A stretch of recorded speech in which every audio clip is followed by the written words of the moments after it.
So I found this super nice Shishi Japanese maple for dirt cheap. You won't believe it.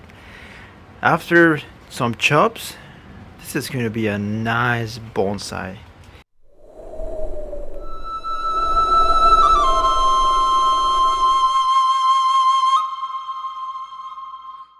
Hello and welcome back to the channel Life of Bonsai. I'm here at Big John's nursery in Grand Prairie, Texas, and I'm over here looking for cheap bonsai material.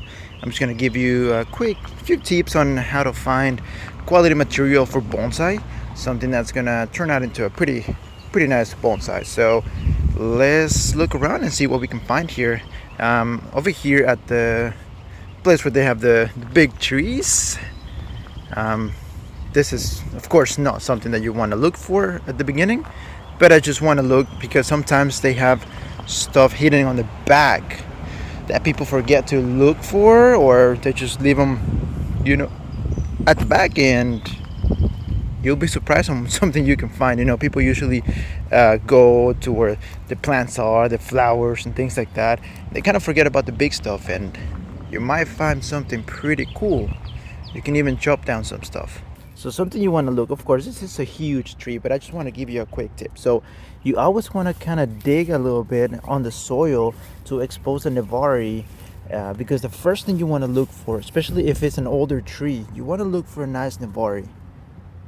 It's hard to find, it's hard to build a nevari once you have a more mature tree. So if you pick one that's just straight down with no nevari and it's an old tree, you won't really have a good bonsai or a quality bonsai in the future unless you do like root grafting and stuff like that, but that takes forever sometimes. So you want to look for, first, a good nevari, and then second, you want to look for a nice trunk. Of course, bonsai, they don't have good movement, they just usually upright. But you want to look for good movement on the trunk, depending on the species. Nice taper as well.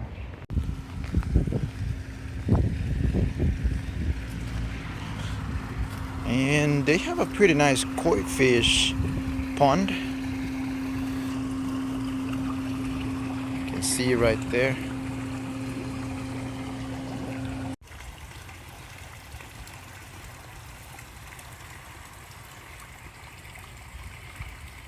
And at this place, where I really like going is to the back area. So as you can see, there's tons of trees.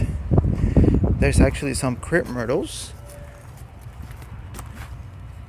So this is a dwarf crape myrtle.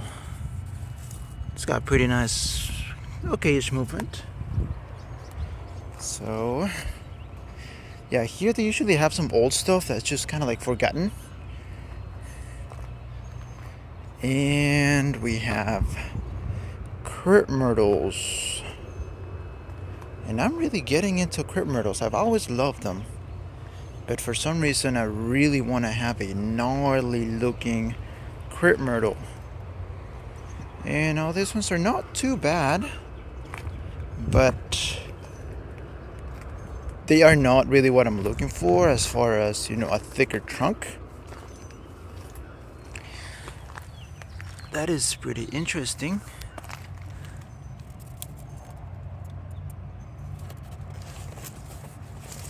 That is pretty interesting.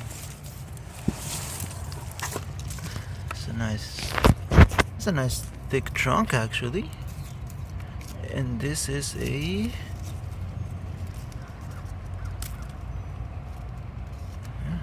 don't know. Can't really see that.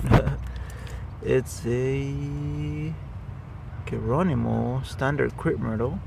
It's got a interesting looking nevari trunk, but not what I'm looking for. And we have some sweet looking boxwoods here. Check that one back there. Looks old. I think that could be a good one. I'm actually looking for one with good movement. It's hard to find a boxwood that has good movement. But check this one out. This is not too bad. And the bark, it's building nice bark. Nice bark. This one, let's see. Trying to get something nice, something gnarly, or even with good movement. That one could be something. There's that one back there.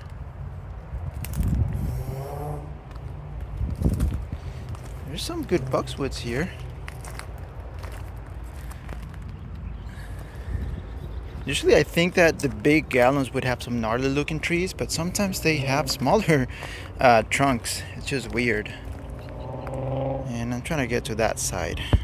And of course this is too big to take, but check that Navari out. This is a crape myrtle, and it would actually be so nice to be able to take one of these ones and slowly reduce the pod size, because they have some beautiful Navaris. I just love the smooth bark. Look how beautiful that is. That could be an amazing tree. Yeah, so check this one out, man. Damn. Check this one out. Beautiful spread. That would be real nice to slowly reduce the size of this pot. So I found this sweet Shishi Gajira Japanese maple for dirt cheap, and after a few chops, it's gonna be a pretty nice bonsai tree. Now this, of course, is grafted, which I think the graft is like down here. But this tree it has so much potential. I love the root flare. The roots are just beautiful. They're just beautiful. So movement, as you can see on the trunk. The plan, I'm going to do some air layers, about 5 or 6 air layers. So this year I'm gonna work on those air layers, and then I'm gonna work on some other air layers. Slowly start reducing it. The tree is gonna be pushing back, back budding. I'm gonna get to these sick air layers, boom, boom, until I get to about right here, and start working on turning it into a nice bonsai tree. Now this tree, I got it for super cheap. I still can't believe how cheap I got this. So this tree was originally 190, and they had a 30% off on Japanese maples. They added an additional 5% off due to Memorial Day. This tree had a lot of dead branches, I'm sure because of winter. So there's not a lot of growth in this one. It's not too overgrown. It should have been way fuller by this time. So they were able to reduce this to a total of 65% off on this tree. Remember, he had all those branches, and even right here it was all the way up. It was all these branches, like a lot of branches that I removed, and it looks pretty skinny, not a lot of growth on it, but I'm sure it's gonna do really well because it's got some back bud right there, and the Navari is just so nice. Really nice tree. So that's how you can find some pretty cool bonsai material from nursery, and if you're patient, you can turn into a really nice tree. So I'll keep you updated on how this tree develops as I do the air layers. Don't forget to subscribe, share, hit the like button, and you guys have an amazing day.